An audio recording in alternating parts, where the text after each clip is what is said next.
Hey boy, nigga whistle like a missile, bomb, bomb. Every time I show up, blow up, make him whistle like a missile, bomb, bomb.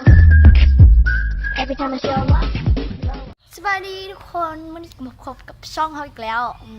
วันนี้เราก็จะมาเห็นเป็น3 เรื่องที่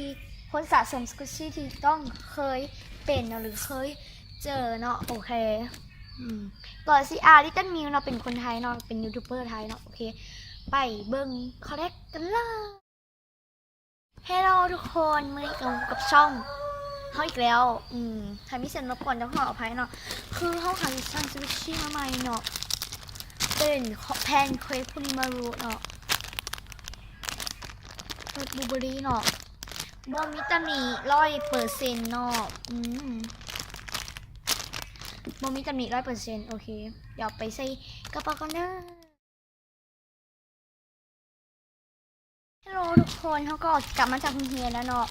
ก็มาเบิ่งกันเลยสกุชชี่ที่เอาไปโรงเรียนนำเนาะเรียกว่าน่าจะบ่มีตำหนิเนาะเพราะว่าซื้อมามันบ่มีตำหนิแล้วมันตำหนิขึ้นยากเนาะเอาไปกันเลยเฮ้ยไอ้แม่มึงเอ้ยไอ้เพื่อนก็จะบีบหลายปานนี้พี่ว่าทุกคนเฮ้ย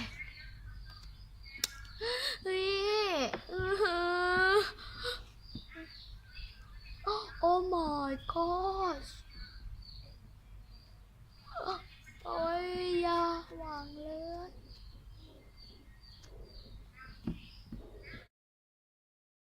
ฮัลโหลทุกคนมื้อนี้กับมุกกับช่องเขาอีกแล้วเนาะ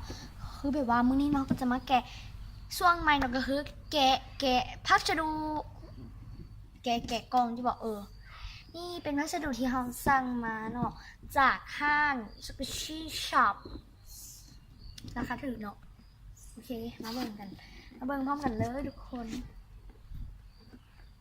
เต็งตัวเลยคือแบบว่าคนลองนานสุดๆเลยเนาะก็โคตรถูกเนาะห้างเนาะนี่ว่ามีตำหนิ100%เนาะเป็นของมือเป็นของชวาเนาะแบบว่าเขาเก็บแต่ตัวนี้ตัวเดียว